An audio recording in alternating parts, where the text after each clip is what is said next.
जैन शर्मा आप सभी का स्वागत करता हूं। आशा करता हूं आप सब एकदम अच्छे हैं, एकदम बेहतरीन हैं। एक बार सारे प्यारे दोस्त बताएंगे आप सब कैसे हैं। उम्मीद करेंगे ज़बरदस्त होंगे, शानदार होंगे।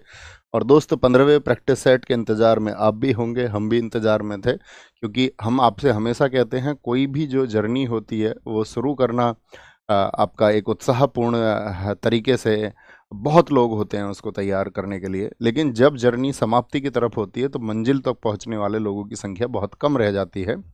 और आप उन छात्रों में से, उन साथियों में से शामिल रहे जो इस जर्नी में अंत तक टिके रहे। आप सबको बहुत आशीर्वाद और स्नेह कि आप जितना डेस्परेट हैं अपनी सफलता के लिए, आप उतना ही जल्दी उसको प्राप्त करें। तो शुरू करते हैं आज की क्लास को।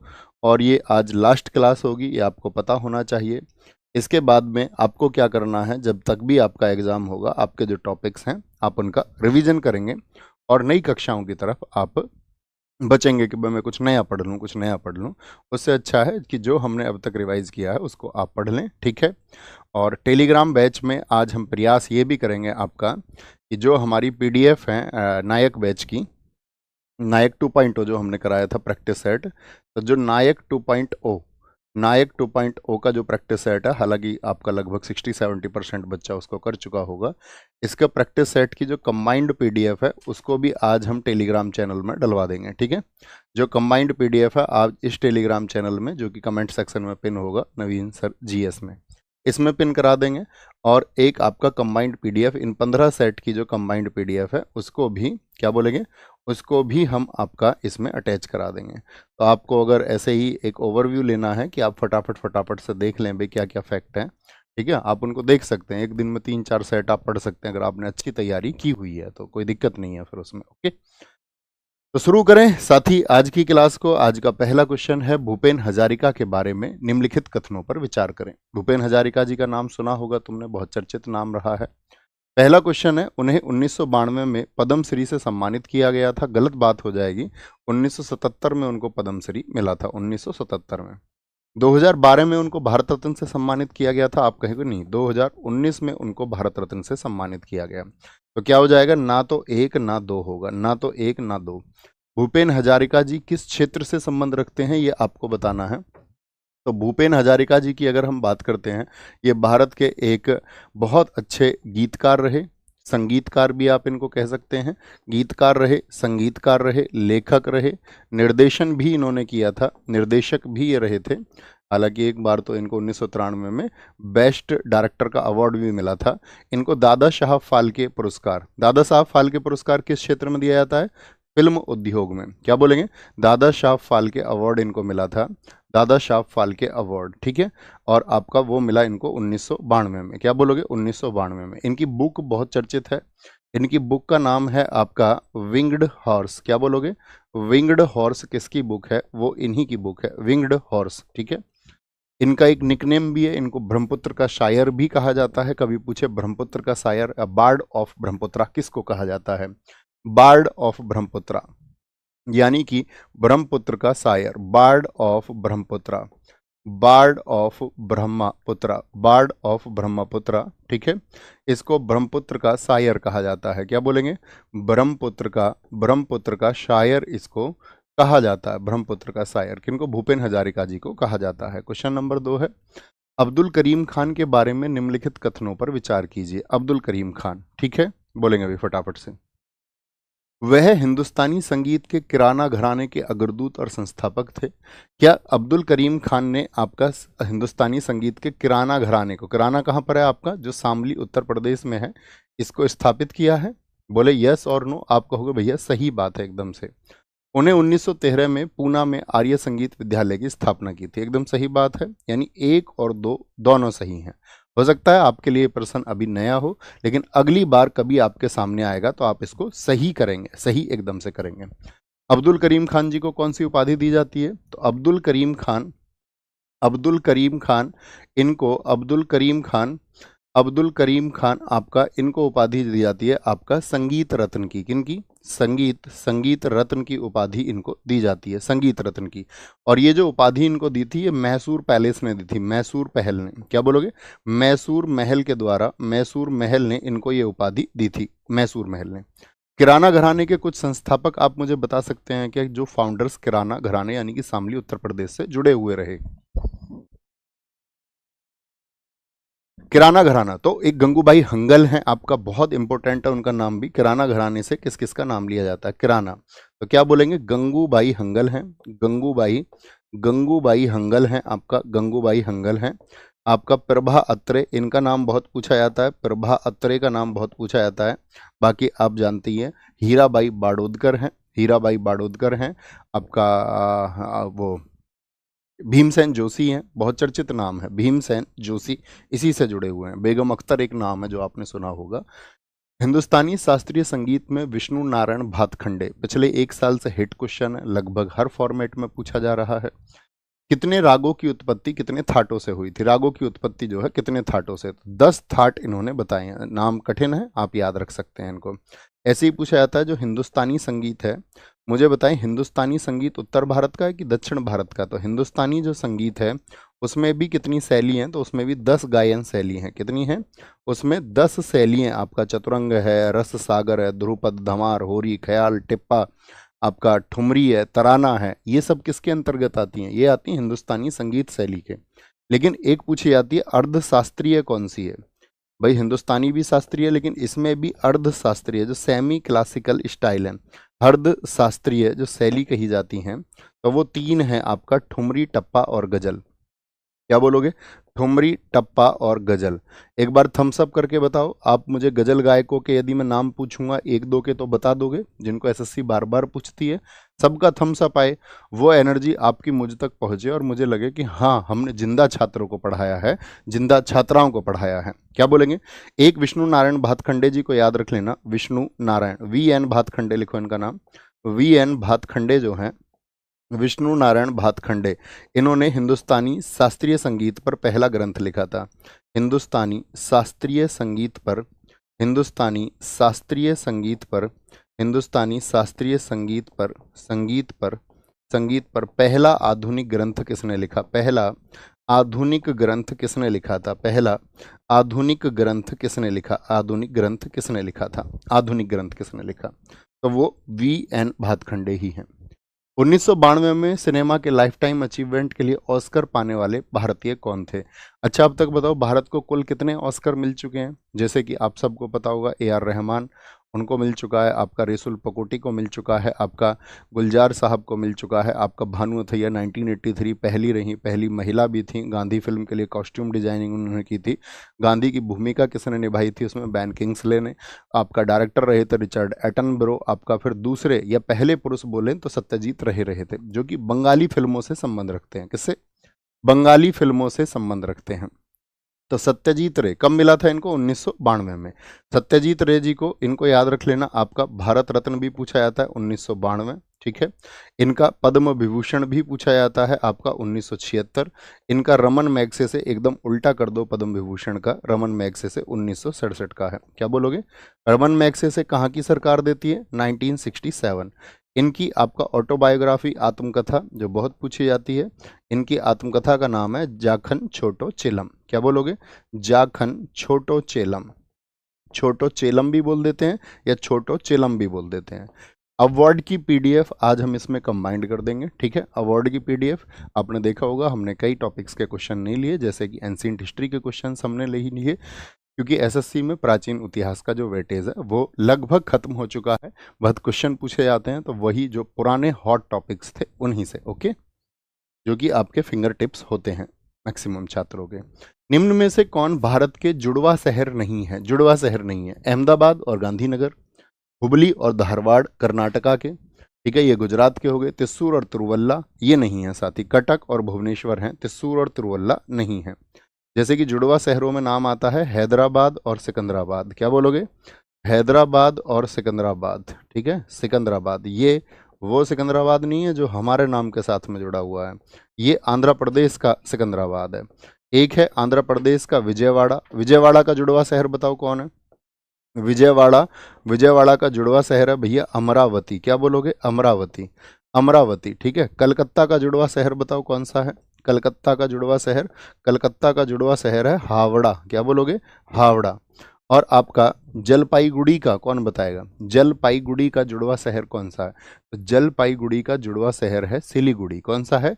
वो सिलीगुड़ी है। कौन सा है? सिलीगुड़ी है। ठीक है, बोलो भाई फटाफट से, बोलोगे भाई फटाफट से, बहुत शानदार। नेक्स्ट, निम्न में से किस राज्य में श्री भ्रामरांबा मल्लिकार्जुन मंदिर स्थित है?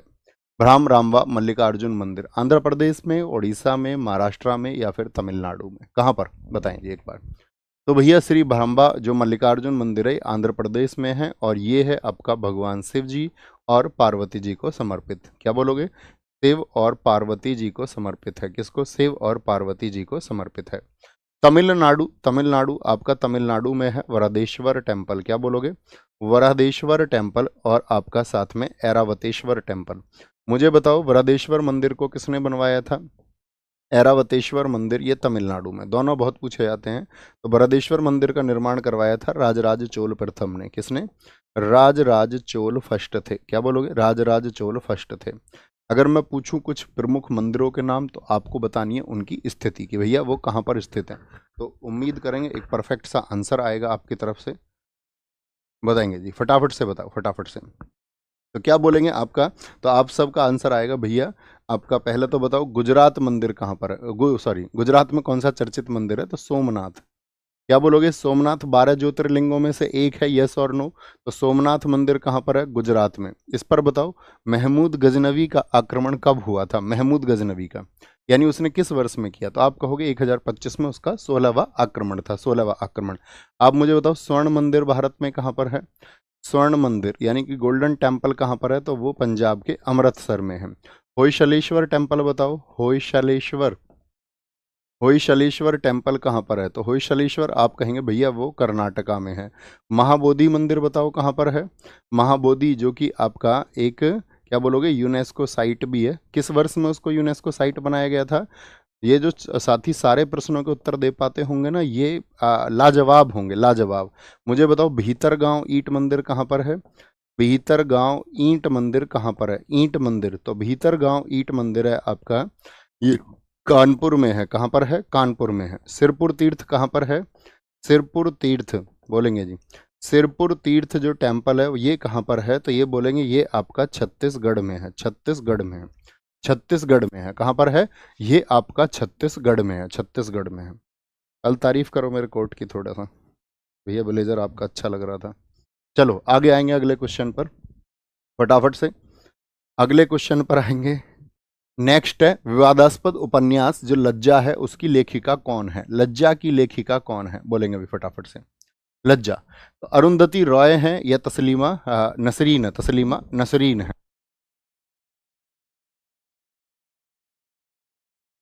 विवादास्पद उपन्यास जो लज्जा है उसकी लेखिका कौन है? तो तस्लीमा नसरीन है। कौन है? तस्लीमा नसरीन। तस्लीमा नसरीन को जाना जाता है फ्रेंच लवर के लिए। किसके लिए? फ्रेंच लवर के लिए, माय गर्लहुड के लिए, माय गर्लहुड के लिए।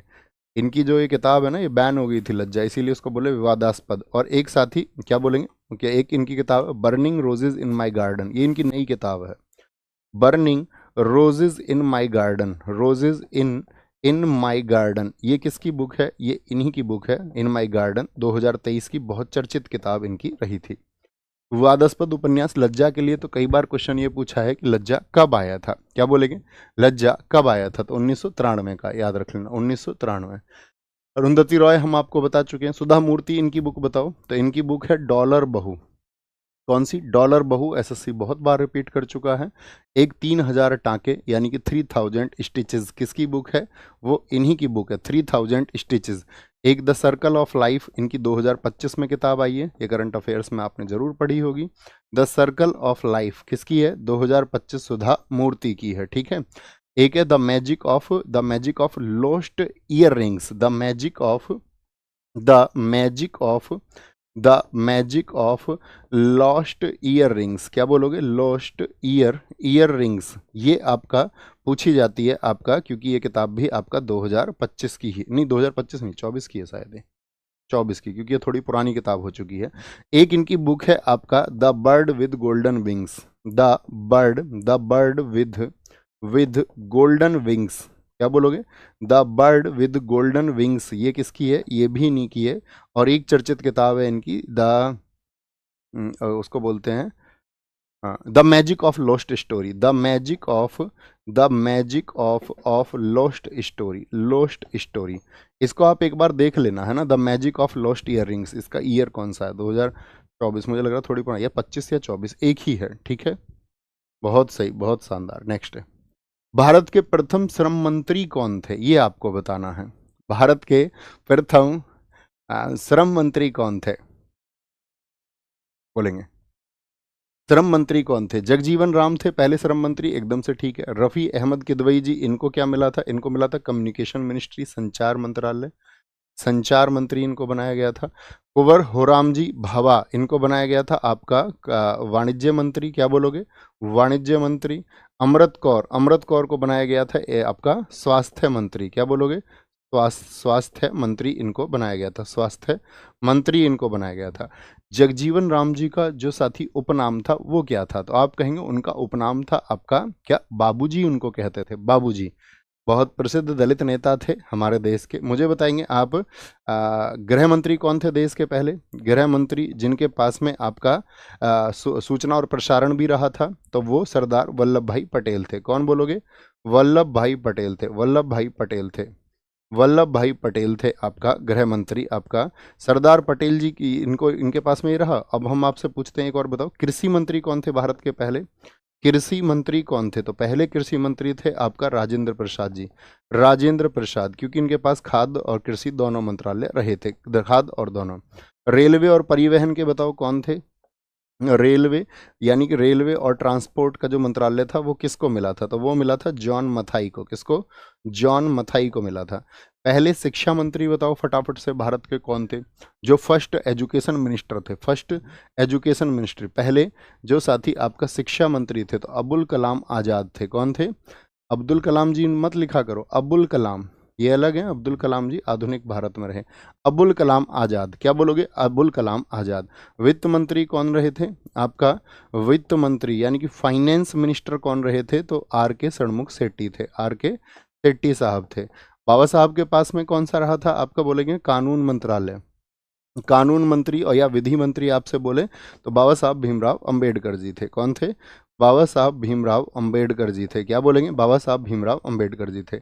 रक्षा मंत्री बताओ पहले डिफेंस मिनिस्टर कौन रहे थे? तो रक्षा मंत्री रहे थे बलदेव सिंह जी। कौन?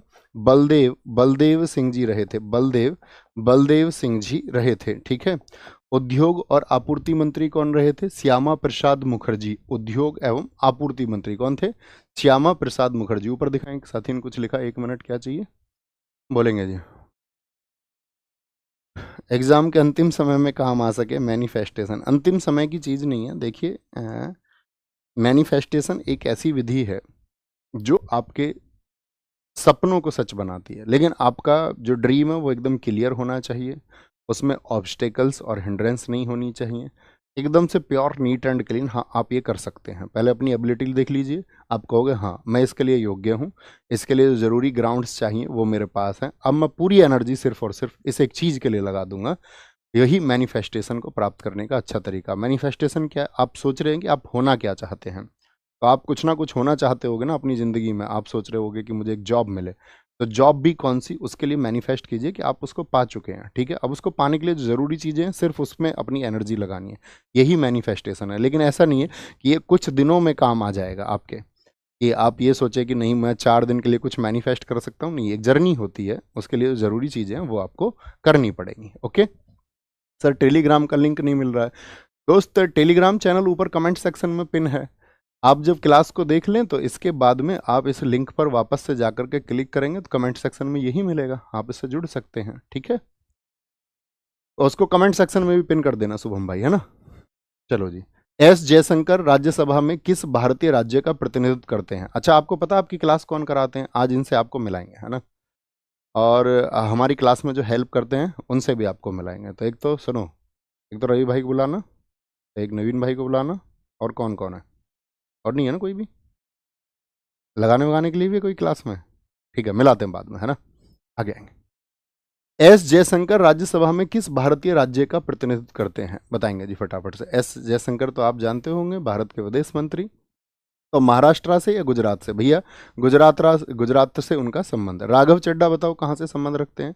राघव चड्ढा, तो आप बोलोगे राघव चड्ढा जो कि आम आदमी पार्टी में है, पंजाब से, पंजाब से। निर्मला सीतारमण कहाँ से संबंध रखती हैं बताइए? निर्मला सीतारमण ये कहाँ का प्रतिनिधित्व करती हैं? हर राज्य का प्रतिनिधित्व है ना आपका, राज्यसभा में। आप कहोगे हाँ जी भैया बिल्कुल है, वो राज्यों का प्रतिनिधित्व है इसीलिए राज्यसभा है, कर्नाटका में। एक मुझे बताओ, हर्षवर्धन श्रृंगला अभी नई नियुक्ति हुई थी, हर्षवर्धन जो श्रृंगला है, पूर्व विदेश सचिव भी ये भारत के रहे थे, इनको राज्यसभा भेज दिया गया है। अब मीनाक्षी जैन जी को भेज दिया गया है।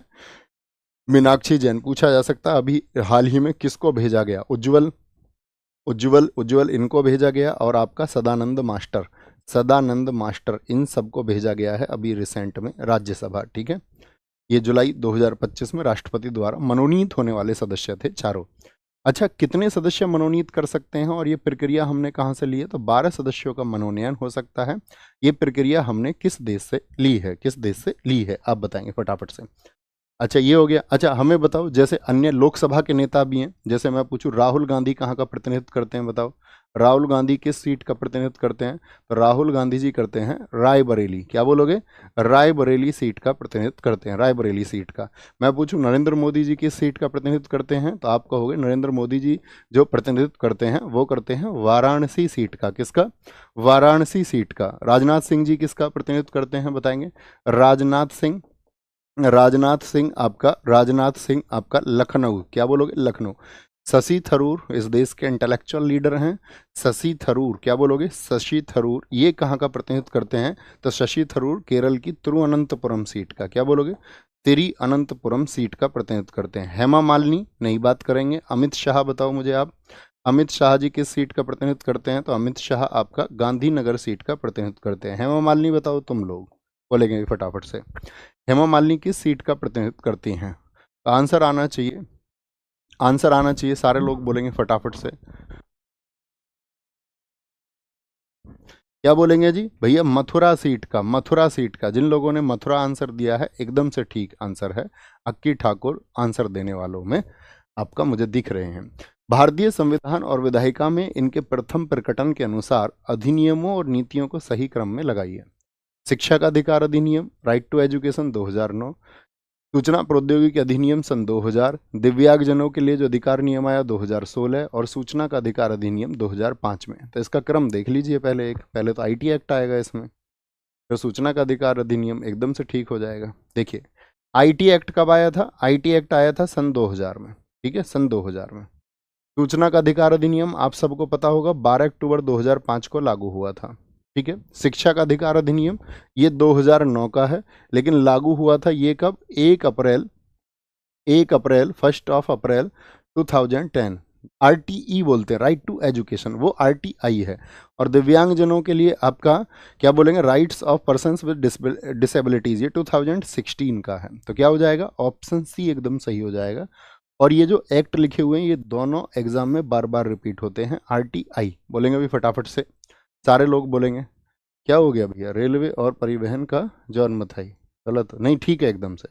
आप उसकी बात कर रहे हैं जो साथी आपको बाद में मंत्रालय मिला, जॉन मथाई एकदम से सही है, बोलेंगे भी फटाफट से। भारतीय नागरिक सुरक्षा संहिता 2023 के अनुसार निम्नलिखित में से कौन इलेक्ट्रॉनिक संचार को सबसे अच्छी तरह परिभाषित करता है? इलेक्ट्रॉनिक संचार को, फोन या कंप्यूटर जैसे इलेक्ट्रॉनिक उपकरणों का प्रयोग करके आप कोई भी जानकारी भेज रहे हैं, यही इलेक्ट्रॉनिक संचार है। एकदम से सही बात है, यही क्या है? यही आपका संचार है। अगर आप कभी बीएनएस पढ़ोगे 2023 नए वाले को, मैं भी पढ़ रहा हूँ, आप लोग भी पढ़िए, हमको कानून की समझ रहनी चाहिए, तो उसमें आप धारा 2 पढ़ेंगे तो इसी की परिभाषा दी गई है। राजकीय पशु की बात करते हैं, स्टेट एनिमल की। विशाल गिलहरी किस राज्य की राजकीय पशु है? विशाल गिलहरी महाराष्ट्र की, हरियाणा, हिमाचल प्रदेश या गोवा? अगर हम गोवा की बात करते हैं तो गोवा का तो गौर पक्षी है। क्या बोलोगे? गौर पक्षी है। हिमाचल प्रदेश की बात करते हैं तो यहाँ पर है स्नो लेपर्ड, हिम तेंदुआ। क्या बोलोगे? हिम तेंदुआ, हिम तेंदुआ। हरियाणा का भैया काला हिरण, काला हिरण कहाँ पर है? हरियाणा में, हरियाणा में आपका। और महाराष्ट्र क्या बोलोगे? यहाँ पर महाराष्ट्र, ये विशाल गिलहरी है, विशाल गिलहरी है। अब मुझे बताओ काला हिरण और कहाँ का है? काला हिरण आपका आंध्र प्रदेश का भी है। कहाँ का है? आंध्र प्रदेश का भी क्या है आपका काला हिरण, काला हिरण।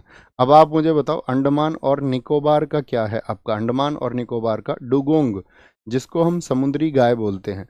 अच्छा आपको पता होगा डुगोंग कहाँ पर मिलते हैं, जो मन्नार की खाड़ी क्षेत्र है वहाँ पर क्या पाई जाती है आपका, समुद्री गाय अर्थात डुगोंग पाई जाती हैं, ठीक है, पाई जाती हैं। ओके, अंडमान निकोबार। मुझे बताओ गुजरात का कौन है, गुजरात क्या बोलेंगे, गुजरात का आपका एशियन लॉयन है, एशियाई शेर, एशियन लॉयन है आपका। महाराष्ट्र का, महाराष्ट्र का बताएंगे जी विशाल गिलहरी हो गया, विशाल गिलहरी। सिक्किम का बताओ, सिक्किम का क्या है, सिक्किम का इनके कुछ राज्यों के पूछे जाते हैं, लाल पांडा, जो रेड पांडा है, क्या बोलोगे, लाल पांडा है आपका। अच्छा तमिलनाडु का बताइए, तमिलनाडु का नीलगिरी तहर है, क्या है, नीलगिरी, नीलगिरी तहर, कहाँ का है नीलगिरी तहर, ये आपका तमिलनाडु का है, कहाँ का बोलोगे, तमिलनाडु का। और कर्नाटक का बताइए, कर्नाटक का आपका हाथी, कर्नाटक का भी केरल का भी, इन दोनों का क्या है आपका हाथी है, हाथी। असम का तो सब लोग जानते होंगे, असम का बताइए एक बार कमेंट सेक्शन में, असम का बोलेंगे भाई फटाफट से, असम का सारे लोगों की तरफ से आए, क्या आएगा, वो आएगा असम का एक सींग वाला, एक सींग वाला गेंडा, क्या आएगा, एक सींग वाला गेंडा आएगा। लंदन में आयोजित प्रथम गोलमेज सम्मेलन के दौरान ब्रिटिश प्रधानमंत्री कौन थे।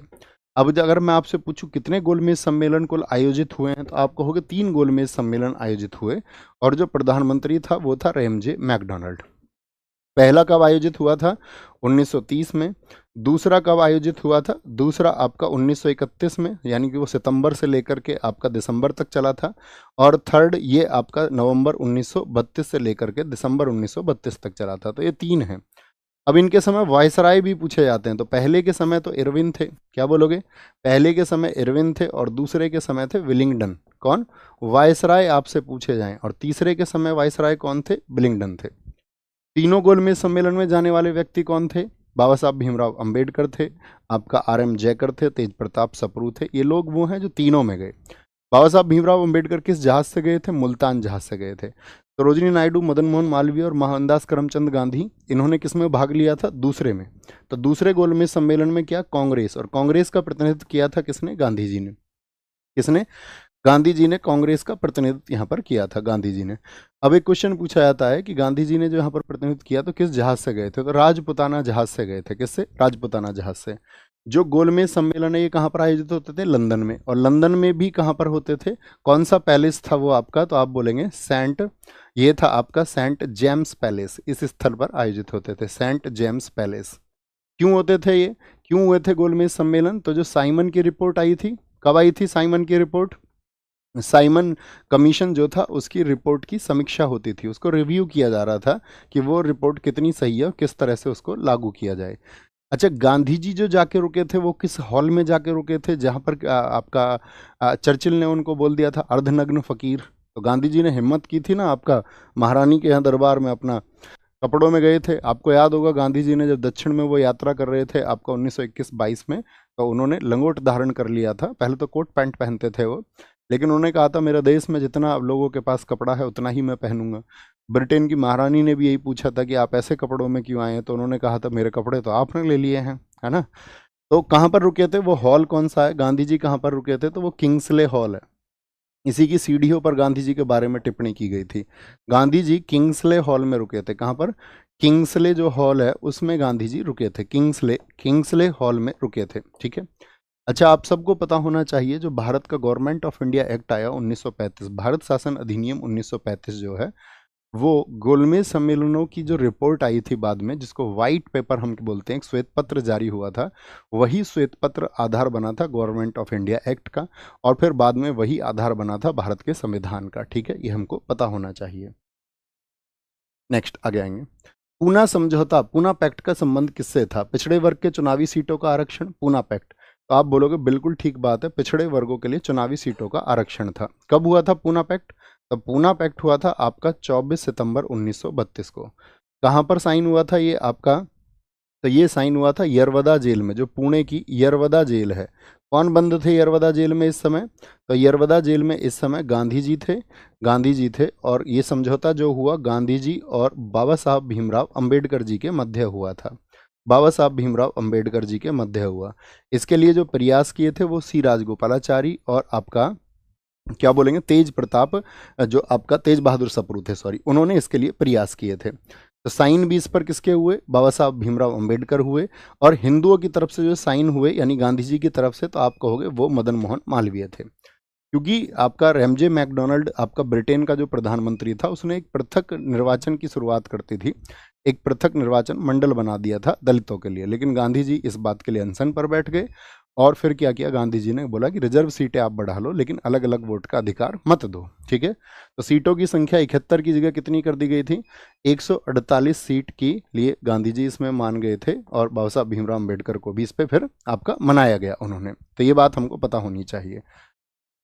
तो ये तो हो गया 24। आज हाँ, एक क्वेश्चन पूछा है था पूना पैक्ट, ये तो समझौता है, इससे पहले जो रैमजे मैकडोनल्ड की घोषणा थी उसको क्या बोलते हैं, जिससे उसने पृथक निर्वाचन का अधिकार दिया था, उसका नाम बताओ। रैमजे जो मैकडोनल्ड था उसकी घोषणा क्या थी, उसकी घोषणा जिसके विरोध में ये अनशन शुरू हुआ था, उसकी घोषणा थी कम्युनल अवार्ड की। किसकी, communal, communal award, communal award यानी कि सांप्रदायिक पंचांट की। तो मुझे आप बताइए सांप्रदायिक पंचांट कब आया था, सांप्रदायिक पंचांट कब आया था, ये मेरा आपसे प्रश्न है। तो आप बोलेंगे सांप्रदायिक पंचांट जो आया था वो 16 अगस्त 1932 को आया था, 1932 को आया था। इसके विरोध में ये सब चल रहा था। सांप्रदायिक पंचांट की डेट पूछी जाती है और पूना पैक्ट की भी डेट पूछी जाती है। ओके दोस्त, अन्य बातें ना करें, कक्षा के बाद में हम रुक जाएंगे, जिनके पास समय हो तब बातें करेंगे। ओके, थम्स अप कर दो, कक्षा तक बातें नहीं। बहुत सारे साथी ऐसे होते हैं, नाराज हो जाते हैं वो क्लास में, वो ये कहते हैं अच्छा हमारा 1 मिनट भी तुम ऐसे कैसे ले सकते हो, तुम्हें अधिकार क्या है, तुम पढ़ाने के लिए आए हो, आगे बढ़ो, आगे चलो, है ना। ऐसा होता ना, बातें मत करो, हमारे गुरु हैं कहीं तो। आगे आएंगे तो क्या बोलेंगे, फॉरवर्ड ब्लॉक पार्टी के संस्थापक कौन थे, सुभाष चंद्र बोस थे, विपिन चंद्र पाल थे, शरद चंद्र बोस थे या महात्मा गांधी थे। तो फॉरवर्ड ब्लॉक की स्थापना की थी सुभाष चंद्र बोस जी ने। कब, जब ये चले गए थे आपका देश से 1939 में। मुझे बताओ इन्होंने फ्री इंडिया सेंटर कब बनाया था जर्मनी में, फ्री इंडिया सेंटर। तो फ्री इंडिया सेंटर कब बनाया था इन्होंने, फ्री इंडिया सेंटर जर्मनी में बनाया था 1941 में। किसके भेष में ये भारत से गए थे, किसका भेष धारण करके गए थे, तो आप बोलोगे भैया ये आपका जियाउद्दीन के भेष में यहाँ से गए थे। अब क्वेश्चन पूछेंगे, पहली बार सुभाष चंद्र बोस कांग्रेस के अध्यक्ष कब बने थे, बताओ फटाफट से। पहली बार तो हरिपुरा में बने 1938 में, दूसरी बार कब बने 1939 में। कहाँ पर बने थे, त्रिपुरी में। किसको हराया था, बी पट्टाभी सीतारमैया को। ठीक है, बी पट्टाभी सीतारमैया को 1377 वोट मिले, सुभाष चंद्र बोस जी को 1580 वोट मिले। ये सब बातें हम आपको बता चुके हैं। सुभाष चंद्र बोस जी का जन्म आपका कब हुआ था, 23 जनवरी 1897 को हुआ था। ठीक है, आईसीएस परीक्षा 1920 में इनकी चौथी रैंक आई थी, 1930 में ये कलकत्ता के मेयर बने थे। तो ये इनके बारे में जरूरी फैक्ट्स हैं, ये आपको पता होना चाहिए। यहाँ इन्होंने क्यों छोड़ दी थी कांग्रेस, क्योंकि कांग्रेस इनको उस समय पर काम नहीं करने दे रही थी। इंडियन नेशनल आर्मी का गठन किसके द्वारा किया गया था, बस आप मुझे 1 मिनट देंगे, इतने आंसर दें।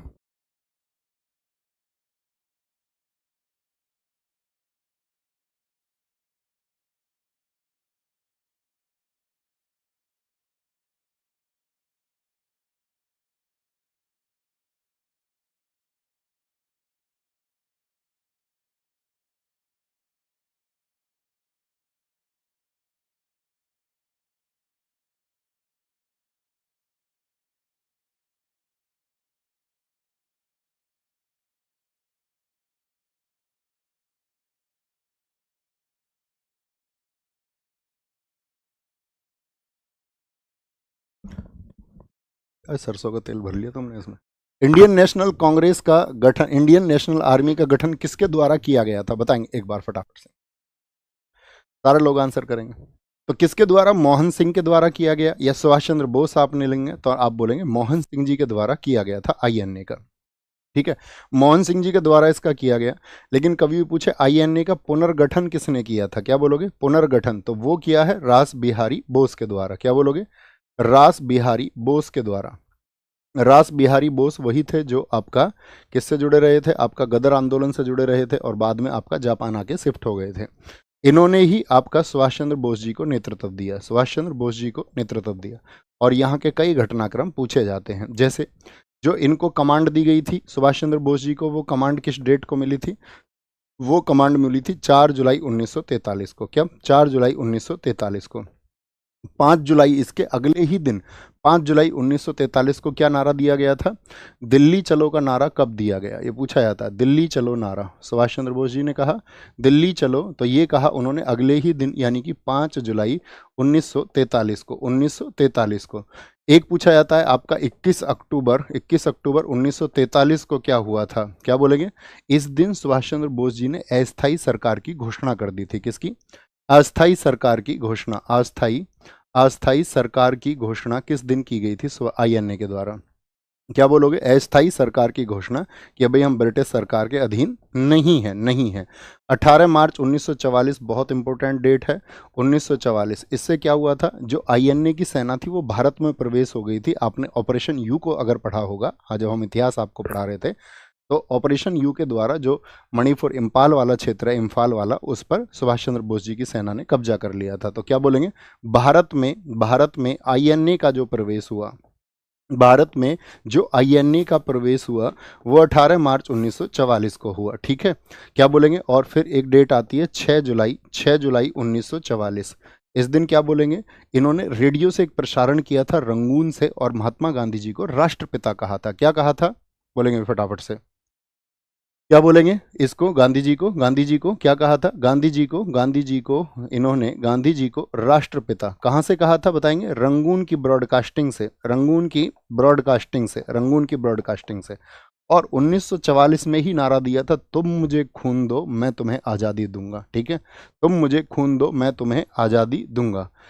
ठीक होते ही ठंडा पानी पीने लगे सर, ध्यान रखिए अपना। अरे बीमार, पता है मैं कैसे हुआ था? बीमार ऐसे नहीं हुआ ठंड की वजह से, दरअसल में सर वहाँ थोड़ा डेंड्रफ हो गया। डेंड्रफ होने की वजह से क्या हुआ, मैंने दही लगा ली सिर में। दही और सरसों के तेल को मिला के लगाओ तो ठीक हो जाता है। अब दही और सरसों का तेल लगा लिया तो फिर मैंने वो सिर पे चुन्नी बांध ली, ठीक है, कफन, और फिर वो कई घंटे लगा रह गया, तो उसकी वजह से सर्दी बैठ गई थोड़ा। बहुत हालत खराब रही 2 दिन, तुम्हें पता भी नहीं है। किस ब्रिटिश प्रधानमंत्री ने क्रिप्स मिशन को भारत भेजा था? क्रिप्स मिशन किसने भेजा था और कब भारत आया, ये आपसे मेरा क्वेश्चन है। क्रिप्स मिशन कब आया था बताओ जी। सारे लोगों का आंसर आए, सारे लोगों का फटाफट से आंसर आएगा। तो क्या बोलेंगे? मार्गरेट थैचर ने भेजा या चर्चिल ने? भैया चर्चिल है, ये चाचा जो आज़ाद ही नहीं करना चाहता था भारत को। अच्छा, पहले अगस्त प्रस्ताव बताओ किस दिन का है? अगस्त प्रस्ताव, अगस्त प्रस्ताव 1940 का, लिनलिथगो कहता है आपका। क्या बोलोगे? 8 अगस्त 1940 का। किसके द्वारा आया था ये? लिनलिथगो के द्वारा आया था। इसने क्या घोषणा कर दी थी? लिनलिथगो, आपको याद है भारत छोड़ो आंदोलन जब हुआ था तो लिनलिथगो, क्योंकि लिनलिथगो 1936 से 1943 तक रहा, और लिनलिथगो कह देता है सेकंड वर्ल्ड वॉर जब शुरुआत होती है तो भारतीय हमारे साथ है। तो सबने पूछा तू नेता हमारे देश का, तू बताएगा हम किसके साथ हैं? हम बताएंगे जो देश के नेता हैं, तुम कैसे बता दोगे? तो इसीलिए फिर क्या, भारतीय माने नहीं सेकंड वर्ल्ड वॉर में साथ देने के लिए, तो ये मनाने के लिए आया। तो क्रिप्स मिशन की जो घोषणा हुई, इसकी क्रिप्स मिशन की, वो कब हुई थी? ये इंपॉर्टेंट डेट है, पूछी जाती है। क्रिप्स मिशन की घोषणा कब हुई बताओ फटाफट से। तो क्रिप्स मिशन की घोषणा हुई 11 मार्च 1942 को। क्या? 11 मार्च 1942 को। भारत कब आया? भारत आया था क्रिप्स मिशन 23 मार्च को। क्या बोलोगे? 23 मार्च 1942 को, 23 मार्च 1942 को। गांधी जी से मुलाकात कब हुई थी? तो 4 दिन बाद गांधी जी से क्रिप्स मिशन मिला। गांधी जी से मुलाकात, गांधी जी से जो मुलाकात हुई वो आपका हुई 27 मार्च को। क्या बोलोगे? 27 मार्च 1942 को। ठीक है, 30 मार्च को इन्होंने अपना प्रस्ताव रखा। प्रस्ताव में क्या कहते हैं कि हमको सहयोग मिले सेकंड वर्ल्ड वॉर में, लेकिन गांधी जी ने इसको क्या कह दिया था? Post dated cheque. तो किस मिशन को कहा था? और बाद में नेहरू जी ने एक बात और जोड़ दी थी, ये उस बैंक का चेक है जिसका बैंक ही दिवालिया हो चुका है, यानी ब्रिटिश सरकार अब जाने वाली है। ठीक है, तो ये दिवालिया हो चुका है, ये बात आपको पता होनी चाहिए। क्रिप्स मिशन से जो मुलाकात हुई थी उसमें बहुत सारे नेताओं ने मुलाकात की थी, जैसे आपका मुस्लिम लीग की तरफ से जिन्ना थे आपका, ये भी पूछा जाता है। क्रिप्स मिशन में जो हिंदू हिंदू हिंदू वर्ग था उसकी तरफ से कौन मिला था? तो हिंदू महासभा की तरफ से वीडी सावरकर और आपका आर.एम. जयकर। क्या बोलोगे? वीडी सावरकर और आर.एम. जयकर। क्या बोलोगे? आर.एम. जयकर ने मुलाकात की थी हिंदू वर्ग की तरफ से। क्या बोलेंगे आपका? अगर हम बोलें आपसे हिंदू वर्ग की तरफ से, हिंदू वर्ग की तरफ से हो गए, और अगर हम पूछें आपसे मुस्लिम लीग की तरफ से किसने मुलाकात की थी, तो मुस्लिम लीग की तरफ से जिन्ना ने अपना पक्ष रखा था, जिन्ना ने अपना पक्ष रखा था। और जो आपका कांग्रेस की तरफ से थे, कांग्रेस की तरफ से नेहरू जी थे, नेहरू जी थे, और आपका एक व्यक्ति और थे, आप बताएंगे उनका नाम। कांग्रेस की तरफ से कौन थे? नेहरू जी और एक व्यक्ति और थे।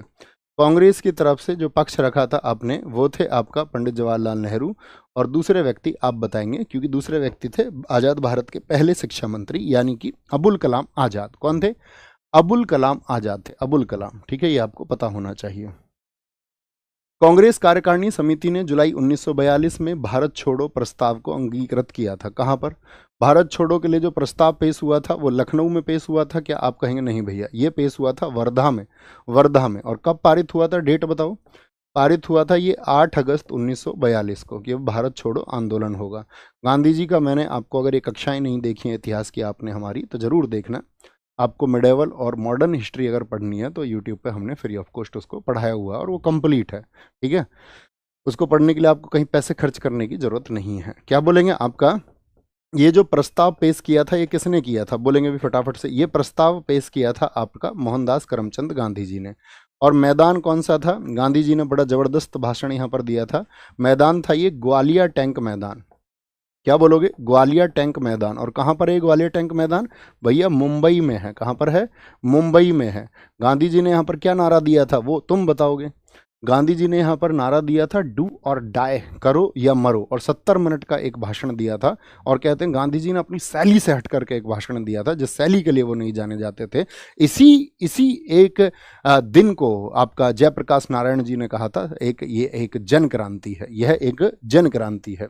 अब हम बात करते हैं आपका साथी, यहाँ पर 9 अगस्त 1942 को क्या हुआ था? यहाँ पर झंडा फहराने वाली कौन थी? झंडा किसने फहराया था? तो झंडा फहराया था यहाँ पर आपका अरुणा आसफ अली ने। किसने?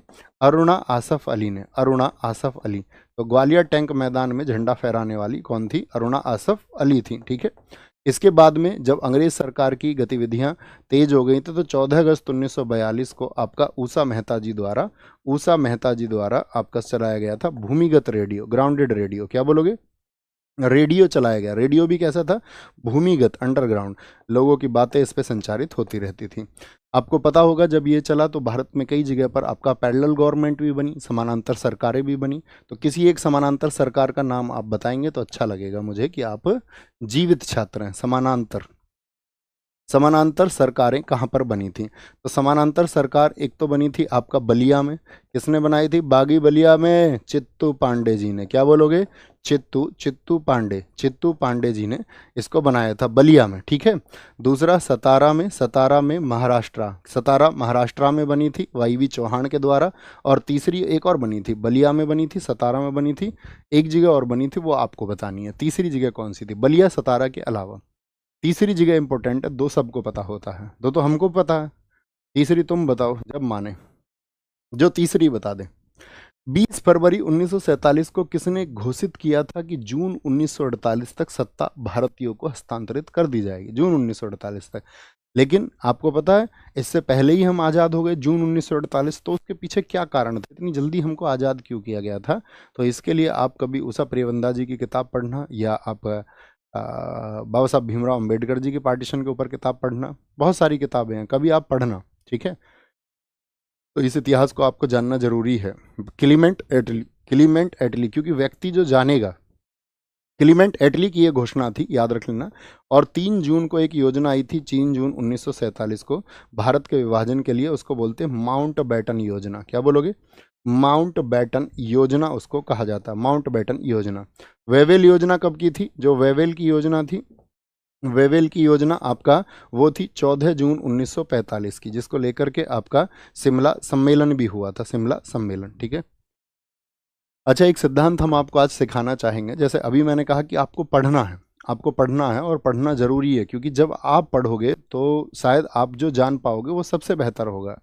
क्योंकि अन्य कोई व्यक्ति जो जो प्रस्तुत करेगा तो हो सकता है वो किसी एक पक्ष में होकर के बात कर रहा हो सकता है मैं आपको कुछ प्रस्तुत करूं तो मैं किसी एक पक्ष में होकर के बात कर रहा हूं, इसकी संभावनाएं होती हैं। ठीक है, तो आप खुद जो जानोगे वो सबसे बेहतर होगा। बहुत बढ़िया, ये क्रेजी यूट्यूबर व्लॉग है, इन्होंने सही आंसर दिया है भैया। तालचेर उड़ीसा में भी समानांतर सरकार थी और तामलुक बंगाल में भी समानांतर सरकार थी। इनके लिए तालियां बजाओ एक बार, क्लैपिंग हो। तो कौन सी एक ग्रीन हाउस गैस नहीं, कार्बन डाइऑक्साइड है। हाँ जी, जलवाष्प भी होता है, मेथेन। मैथेन ये ओजोन परत के लिए सबसे ज़्यादा खतरनाक होता है। नाइट्रस ऑक्साइड होता है, ऑक्सीजन नहीं होती है, ऑक्सीजन आपका ग्रीन हाउस गैस नहीं है। ये क्या करता है? मेथेन ओजोन परत को नुकसान पहुंचाता है, ओजोन परत को नुकसान। सारी ही गैसें पहुंचाती हैं, लेकिन सबसे ज़्यादा जो नुकसान पहुंचाता है, सबसे ज़्यादा नुकसान, अच्छा ओजोन परत की मोटाई घटा देती हैं। सबसे ज़्यादा नुकसान ओजोन परत की जो मोटाई है वो किस में नापी जाती है, बताओ फटाफट से। ओजोन परत की जो आपका मोटाई है वो किससे नापी जाती है, तो डाब्सन इकाई होती है। अच्छा ओजोन, ये जो ग्रीन हाउस गैसेज है इनका प्रभाव सबसे ज़्यादा कहाँ देखने को मिलता है, क्षोभ मंडल में। किसमें, क्षोभ मंडल में आपका देखने को मिलता है। निम्नलिखित में से कौन सा एक भारत में जैव विविधता का हॉट स्पॉट है। जैव विविधता के कितने हॉट स्पॉट है भारत में, सही में ताली बजा रहे हो, क्या बोलेंगे, जैव विविधता का हॉट स्पॉट है भारत म्यांमार क्षेत्र, क्या बोलेंगे, भारत म्यांमार क्षेत्र। ठीक है, एक आपका भारत म्यांमार क्षेत्र है, 4 मुख्य क्षेत्र हैं, एक हिमालयी क्षेत्र है, एक आपका हिमालयी क्षेत्र है, एक पश्चिमी और पूर्वी घाट आता है आपका, ईस्टर्न ईस्टर्न और वेस्टर्न घाट आता है, पश्चिमी और पूर्वी घाट आता है आपका, पूर्वी घाट आता है। ठीक है, एक आपका इसमें आता है सुंदरबन क्षेत्र, क्या बोलोगे, सुंदरबन क्षेत्र आ जाता है, और एक आपका आता है इंडो और बर्मी, यानी कि भारत म्यांमार क्षेत्र, इंडो बर्मी। तो कुल मिलाकर के कितने हैं, 4 मुख्य क्षेत्र हैं ये, जिनको हॉट स्पॉट कहा जाता है। जैव विविधता एक्ट आप जानते हो, बायोडाइवर्सिटी एक्ट आपका कब आया था, 2002 में आया था।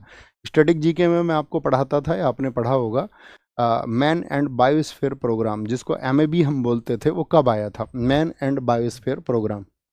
एमएबी प्रोग्राम कब आया था, एमएबी जो प्रोग्राम है ये साथी आपका आया था, क्या बोलोगे, 1971 में, 1971 में। और इसके तहत क्या बताया गया था, भारत में जो आपका क्या बोलते थे उनको, अरे जैव आरक्षित क्षेत्र भारत में कितने हैं, जो बायोस्फीयर रिजर्व हैं, बीएसआर, कुल बीएसआर भारत में कितने हैं, कुल बायोस्फीयर रिजर्व जो हैं वो भारत में कितने हैं, कुल बायोस्फीयर रिजर्व जो हैं, तो बायोस्फीयर रिजर्व की संख्या कुल 18 है, जिनमें सबसे पहला कौन सा है, सबसे पहला नीलगिरी है। सबसे पहला बीएसआर बायोस्फीयर रिजर्व कौन सा है, तो सबसे पहला बीएसआर जो है वो नीलगिरी है, क्या बोलोगे, सबसे पहला बायोस्फीयर रिजर्व जो है वो नीलगिरी है। कब का है, 1986 का है, 1986 का है।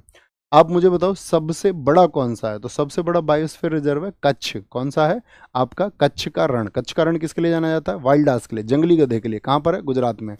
सबसे छोटा बताओ बायोस्फीयर रिजर्व, फटाफट से। सबसे पहला समुद्री बायोस्फीयर रिजर्व वो मन्नार है। ये सब हम आपको पढ़ा चुके थे। ये देखिए सबसे पहला कौन सा, नीलगिरी। पूछ रहा था कहाँ, तमिलनाडु में। नंदा देवी उत्तराखंड में। नंद उत्तर नहीं देती है, लड़ाई हो जाती है। मना कर दिया तो मिलने ना आना। नो क्रैक में घायल हो गया लेकिन कहीं से क्रैक नहीं हुआ। सुंदरवन, सुंदरवन लगते हैं बंगले में, पश्चिम बंगाल में। मानस, क्या बोलोगे, मान जाए आज शाम। सिमलीपाल, जिसने सिम ले ली और सिम पर बातें करती है वो एक दिन उड़ जाएगी ऐसे। दिहांग दिबांग अरुणाचल प्रदेश। पंचमढ़ी मध्य प्रदेश में, क्या बोलोगे, मध्य प्रदेश। अचानक मार छत्तीसगढ़। कच्छ का रण, ये इंपॉर्टेंट है, सबसे बड़ा यही है। कोल्ड डेजर्ट बहुत पूछा जाता है, हिमाचल में। कोल्ड कहाँ पर, ठंडी। हिम, हिम मतलब बर्फ को ही बोलते हैं। कंचनजंगा, चने खाओ सीख से। अगस्त्य मलाई, केरल तमिलनाडु। बड़ा निकोबार, ये निकोबार में। डिब्रू सेखोवा, शाम तक सीख जाओगे सब कुछ। शेषाचलम, शेष चलने के लिए अंधे को सहारा चाहिए, आंध्र प्रदेश। पन्ना, पन्ना मध्य में से पेज से हटा लेते हैं। भारत के निम्नलिखित में से किस राज्य में कामिंग हाथी रिजर्व अवस्थित है, कामिंग हाथी रिजर्व अवस्थित है। सर नीली क्रांति मछली पालन से है ना भैया जी, नीली क्रांति, नीली क्रांति मछली पालन, हाँ इसी से है। बताओ आगे की बात तुम बताओ। अरे तुम कमाल आदमी हो यार। किस राज्य में कामिंग हाथी रिजर्व अवस्थित है, अच्छा बताओ। चलो मैं इतना खुश क्यों हूँ, कौन बता सकता है। अरुणाचल प्रदेश, क्या बोलोगे, अरुणाचल प्रदेश। असम में हाथी रिजर्व है सोनितपुर, क्या बोलोगे, सोनितपुर, सोनितपुर, सोनितपुर। क्या बोलोगे, सिहिंगफन, क्या बोलोगे, सिहिंगफन। नागालैंड में सिहिंगफन। मेघालय का गारो हिल्स है, क्या बोलोगे, गारो हिल्स, गारो हिल्स, गारो हिल्स।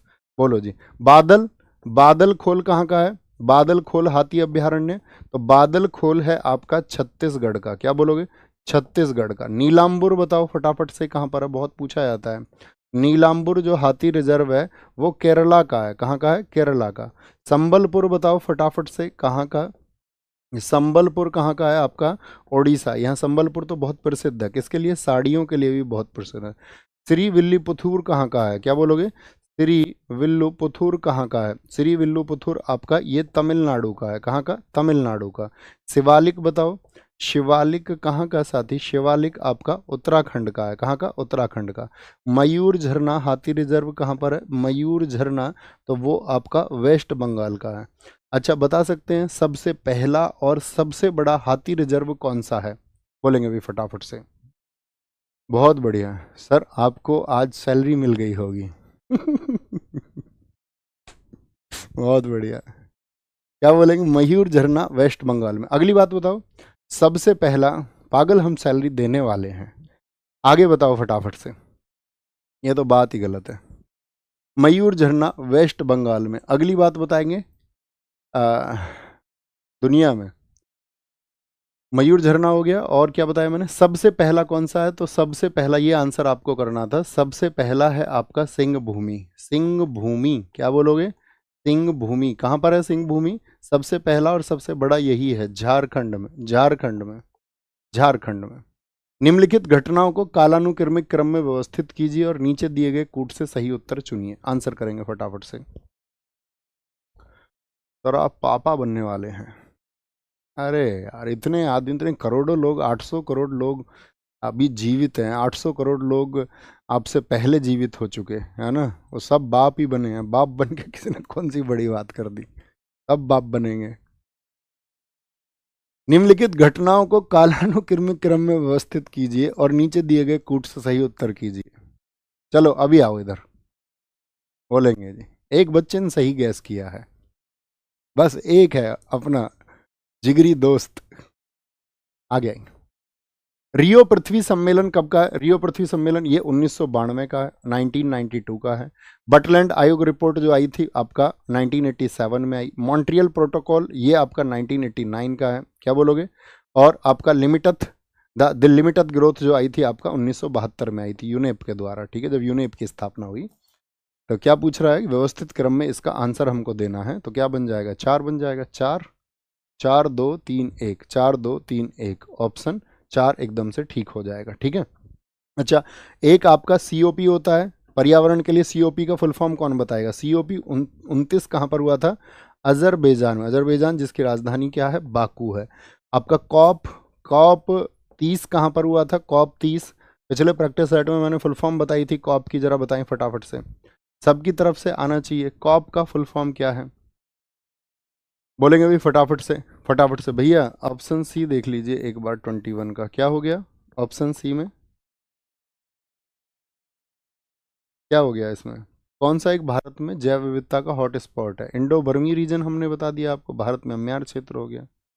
ओहो हो, सुंदरबन भी लिखा हुआ था, इसको हमने पढ़ा नहीं। सुंदरबन भी लिखा हुआ था, सुंदरबन क्षेत्र भी है। A and C both, A and C both होगा। हमने ऑप्शन ए देख कर ही हम आगे बढ़ गए। Option A and C, thumbs up करें जी भैया। Option A and C both होगा।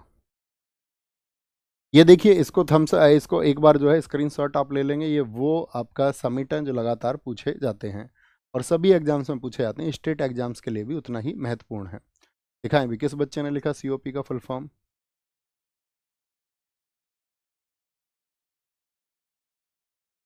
कॉन्फ्रेंस ऑफ पार्टीज, ये लिखा है आपका लाडली ने और रॉय के। ये आपका स्क्रीनशॉट लीजिए इसका भी।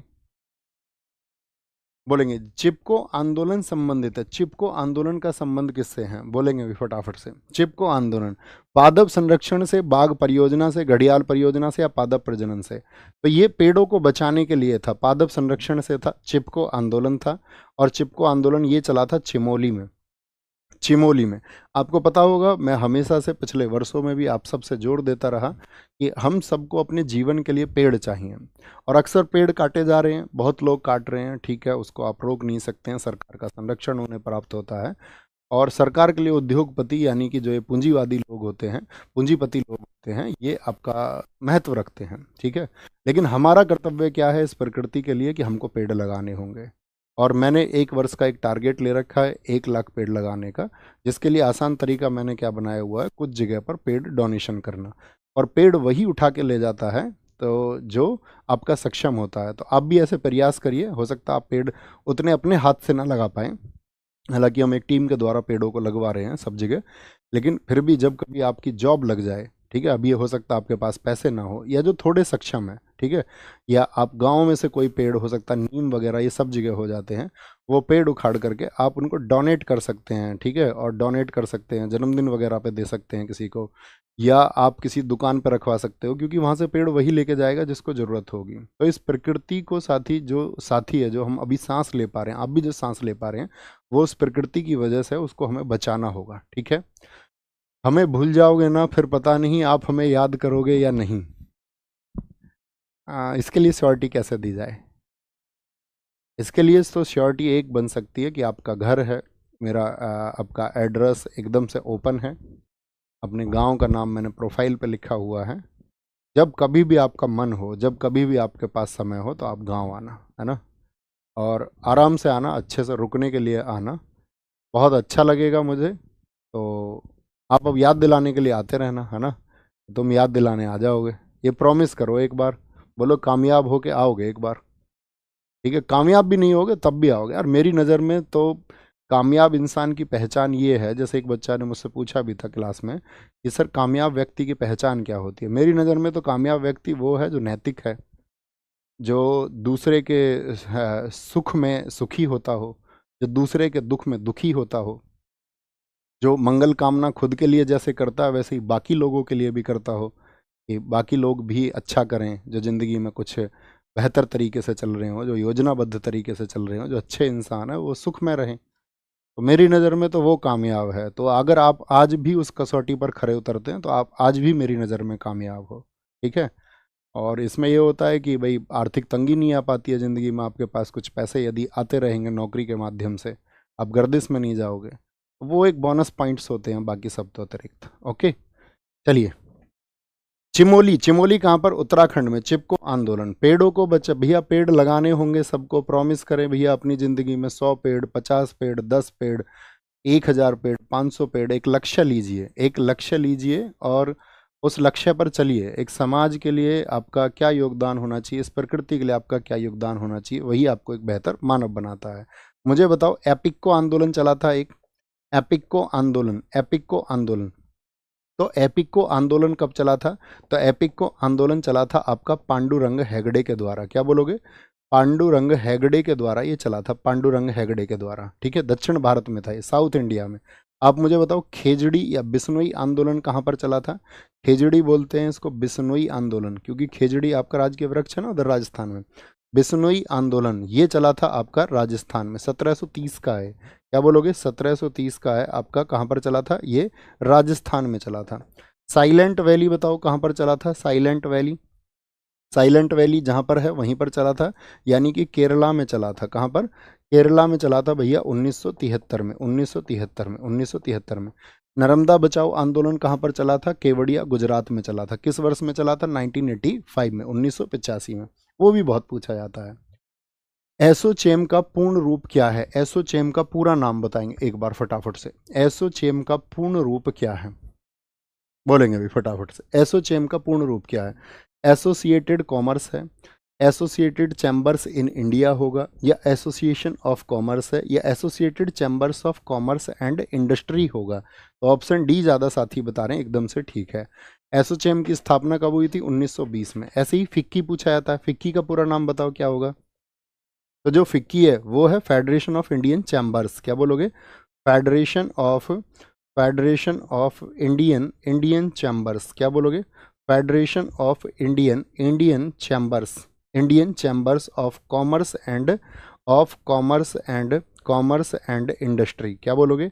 Commerce and industry. क्या बोलोगे? Commerce and industry. ये फिक्की है। क्या बोलोगे? फिक्की। इसकी स्थापना कब हुई थी? तो फिक्की की स्थापना हुई थी 1927 में। क्या बोलोगे? 1927 में। और ये महात्मा, जो आपका महात्मा गांधी जी थे, उनकी सलाह पर हुई थी। लेकिन संस्थापक कौन थे इसके? सलाह पर की गई थी।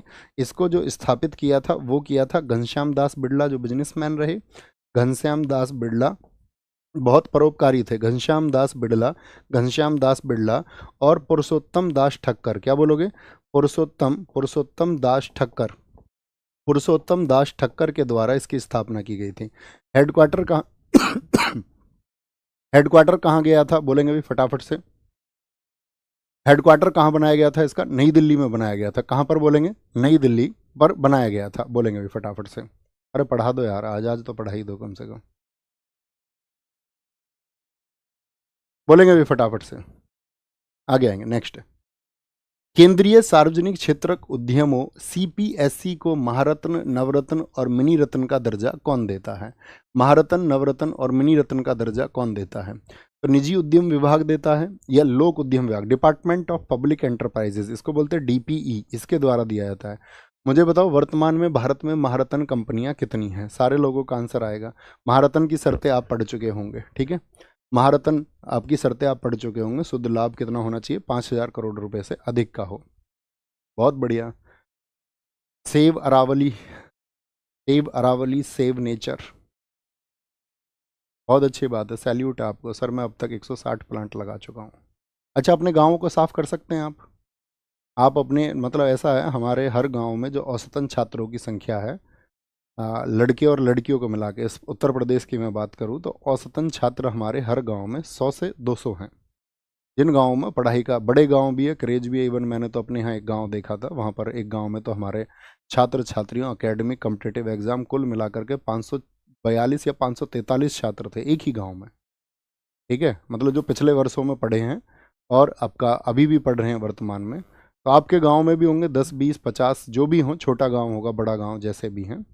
आप एक अंदाज़ा बताना कि आपके गांव में इतने लोग होंगे। उन सबसे मेरी रिक्वेस्ट रहेगी, आप उन तक एक बात भी पहुंचाना कि आपको मिल करके अपने गांव साफ करने हैं। आप चाहे प्रदेश के किसी भी हिस्से में हैं, चाहे आप किसी दूसरे राज्य से देख रहे हैं, तो आप लोग बेटे और बेटी उस गांव के संगठित होकर के उस गांव की अपनी जिम्मेदारी लीजिए स्वच्छता की, और उस गांव में प्रकृति को बचाने के लिए, यानी कि पेड़ों को लगाने के लिए। कोई पेड़ काट रहा है, आपको विरोध नहीं करना, आपको पेड़ लगाने हैं, ठीक है, क्योंकि उससे एक झगड़ा बनेगा और कुछ नहीं होगा। आप पेड़ लगा सकते हैं, तो वो जिम्मेदारी आप लीजिए, और उम्मीद करूंगा उसका फोटो एक कैप्चर करके आप जिस दिन ये अभियान करेंगे मेरे पास तक जरूर पहुंचाओगे, ठीक है।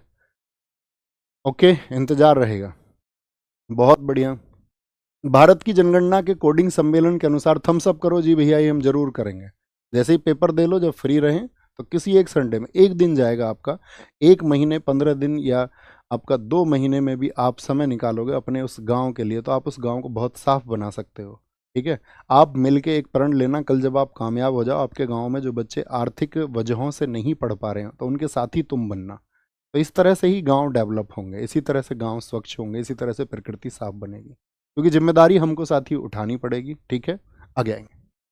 तो राज्यों का कोड दिखाने के लिए होता है आपका, क्या बोलेंगे, राज्यों का कोड होने के दिखाने के लिए होता है 2, 3 होता है जिला कोड के लिए। किसके लिए होता है? 3 होता है जिला कोड के लिए।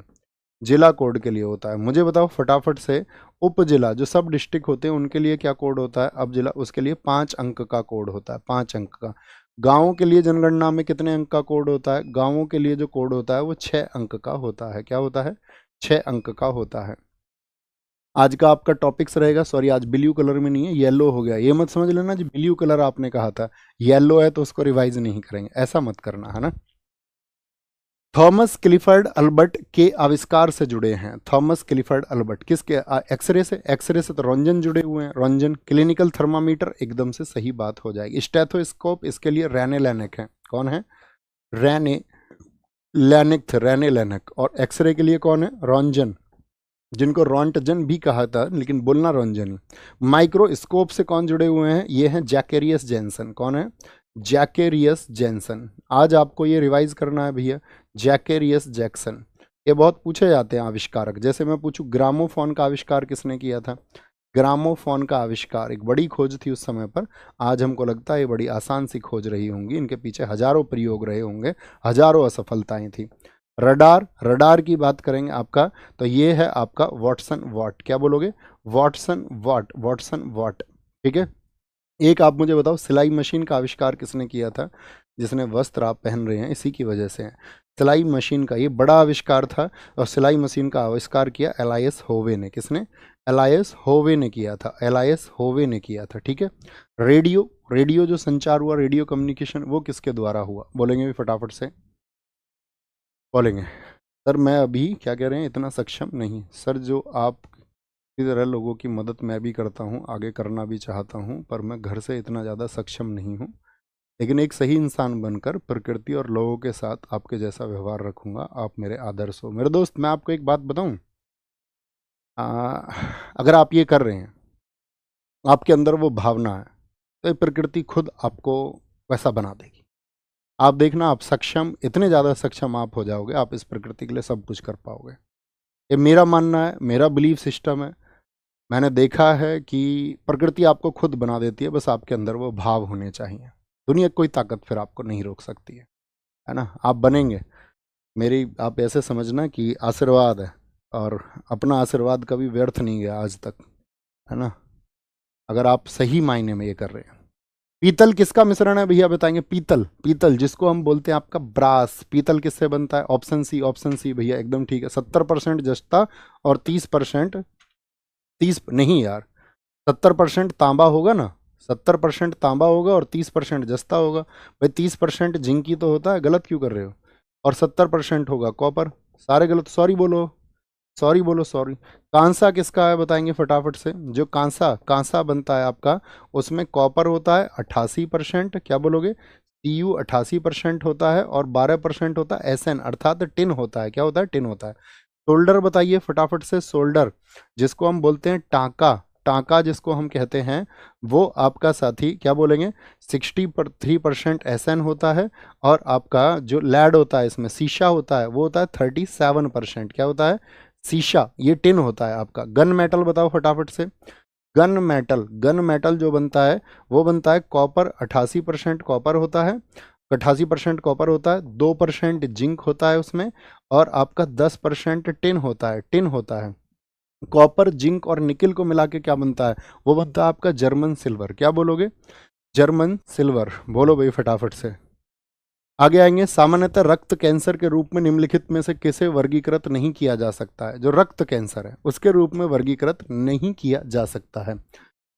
तो रक्त कैंसर में ल्यूकेमिया, ये साथी आपका रक्त कोशिकाओं का कैंसर होता है, इसको किया जा सकता है। मायोलियामा, ये क्या होता है? जो हमारा बोन मैरो, अस्थि मज्जा है, उसमें जो आपका साथी सेल्स है, ठीक है, उनका एक कैंसर होता है, ठीक है। लिम्फोफोमा, ये साथी आपका, ये भी एक कैंसर ही होता है आपका। किसका होता है? इसको बोल देंगे लिम्फोसाइट का कैंसर। लेकिन कार्सिनोमा नहीं होता है। क्या बोलोगे? कार्सिनोमा नहीं होता है, क्योंकि कार्सिनोमा जो होता है वो स्किन का ट्यूमर होता है। किसका? स्किन का ट्यूमर होता है, स्किन का। ये आपको पता होना चाहिए। ये आपका आज का होमवर्क है, ठीक है। और यहीं पर हमारी क्लास समाप्त होती है। जिनके पास में आपका बहुत कीमती समय है, उनकी कक्षा ओवर हो गई है। अब मैं मिलवाता हूँ अपनी जर्नी में जो साथी रहे, ठीक है। और मिलवाने का मतलब मकसद एक ही है। देखिए, पहले तो मैं ये कह दूँ, अपने अब तक के कुछ समय के लिए हम जो है, ऐसे समझो तुम, वनवास तो नहीं कह सकते, वो तो बहुत कठिन प्रोसेस होता है, लेकिन कुछ समय के लिए जाना होगा। कुछ बदलना है, कुछ बदलने का जुनून है। तो अब तक की इस जर्नी में अगर किसी का दिल दुखाया हो, किसी भी वजह से कभी भी किसी को बुरा लगा हो, शायद किसी ने कुछ जवाब चाहा होगा सोशल मीडिया पर, कहीं मुझे कोई मैसेज लिखा होगा इंस्टाग्राम पर, कभी कोई व्हाट्सएप पर शायद लिखा होगा, या टेलीग्राम पर लिखा होगा, और कभी कोई जवाब नहीं आ पाया होगा, और उसकी वजह से कोई किसी ने कोई अपना डेफिनेशन बना ली होगी, तो मैं आपको बता दूं कि अपने शुरुआती दिनों में मैं शायद 500,000 मैसेजेस का रिप्लाई करता था, सन 2020-21। जब वो मैसेज हज़ारों में पहुंचने लगे तो मेरे लिए भी पॉसिबल नहीं था। तो कभी अगर ऐसा कुछ छूटा हो, या कुछ भी कोई कारण रहा हो, कभी मेरे शब्दों की वजह से आपको ऐसा लगा हो कि ऐसा कुछ हुआ है कि इस व्यक्ति के द्वारा हमें हर्ट किया गया, या हमारी जन भावनाएं, हो सकता है क्योंकि इंसान से गलतियां हो सकती हैं, लेकिन मेरा कभी उद्देश्य नहीं रहा है। मैं मतलब मानव मात्र का बहुत सम्मान करता हूँ, जितना सम्मान मैं बाकी जीवों का करता हूँ, सब में शायद सबसे ज़्यादा मैं हर उस एक मानव मात्र का करता हूँ, चाहे वो कोई भी हो। तो अपने लिए एक सम्मान की बात है। और मैं ये कहूँ, इस कक्षा में, अंतिम कक्षा में तुम्हें मैं महात्मा बुद्ध जी की वो बात हमेशा बताता रहा, और मैं आज भी अपने छात्रों को यही संदेश देना चाहूँगा, आप तो दीपो भवा, यानी be your light your self. अपना प्रकाश आप स्वयं बनो। जब आप अपना प्रकाश स्वयं बन जाएंगे, जब आप खुद का दीपक बन जाओगे, तभी इस दुनिया को आप प्रकाशमान कर पाओगे। आप जब तक इस दुनिया की थोपी गई थ्योरीज को मानते रहोगे, ठीक है। और कांत की एक थ्योरी भी है, ह्यूमन बीइंग एंड इटसेल्फ। जो मनुष्य है, जो व्यक्ति है, ठीक है, वो एक आप ऐसे समझिए कि साधन ही है, ठीक है। सब अपने लिए एक अच्छी बेस्ट लाइफ स्टाइल चुनते ही हैं आखिर में, उसी के लिए शायद मैक्सिमम लोग काम कर रहे होते हैं। आप भी करें, आपकी भी एक बेस्ट लाइफ स्टाइल हो, आपके भी जो ड्रीम्स हो वो सब पूरे हों। लेकिन इन सब में बस छोटी सी बात याद रख लेना, be your light your self. आपका जो प्रकाश का दीपक है वो आपके द्वारा बनाया जाना चाहिए।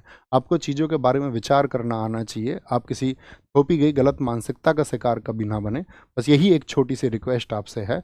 अब आएंगे, सबसे पहले बुलाएंगे रवि भाई को। आइए रवि भाई, हमारे साथ में हमारी क्लास टाइप करते रहे हमेशा, और कई बार तो ऐसा होता था क्लास में गड़बड़ भी कर देते थे तो मैं थोड़ा बहुत इन्हें डांट भी देता था, लेकिन इनकी तरफ से जो हमें प्यार मिला, समर्पण मिला, वो एकदम से हम दोनों को ऐसा मिला कि दोनों जैसे सगे भाई हों। ठीक है, तो ये हमारे रवि भाई हैं, एक बार ताली बजाओ इनके लिए। अब शुभम भाई आप आओ, आएंगे।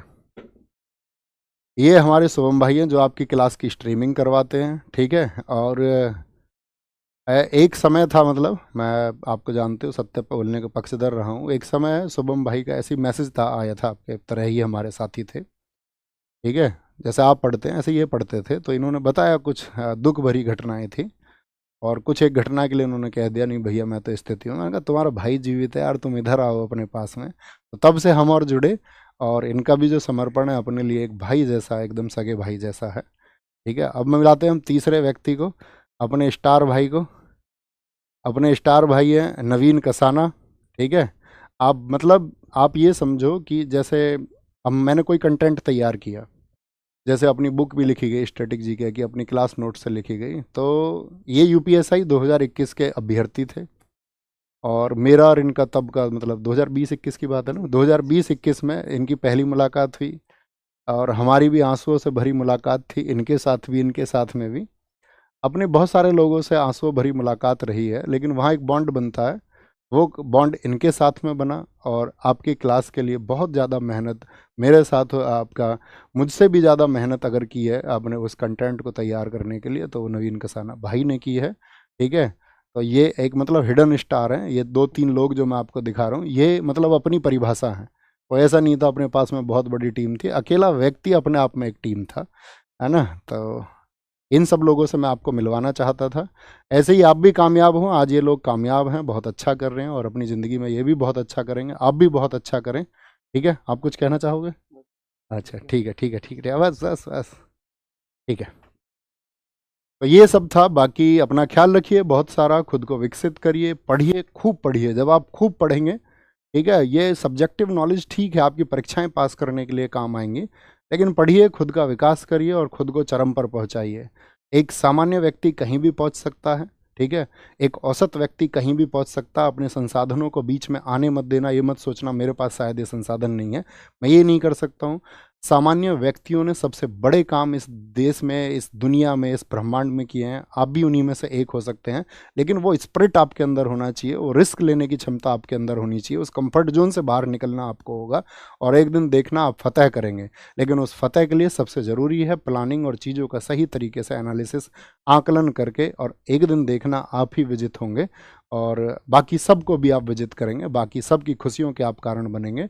उस परिवार के प्रति समर्पित रहिए जहाँ पर आपका जन्म हुआ है। ठीक है, जिस गांव में आपका जन्म हुआ है उसके प्रति, जिस क्षेत्र में आपका जन्म हुआ है उसके प्रति समर्पित रहिए। खुद को नैतिक बनाइए, और लोगों का सम्मान कीजिए। ठीक है, लोगों से भिड़िए मत, है ना।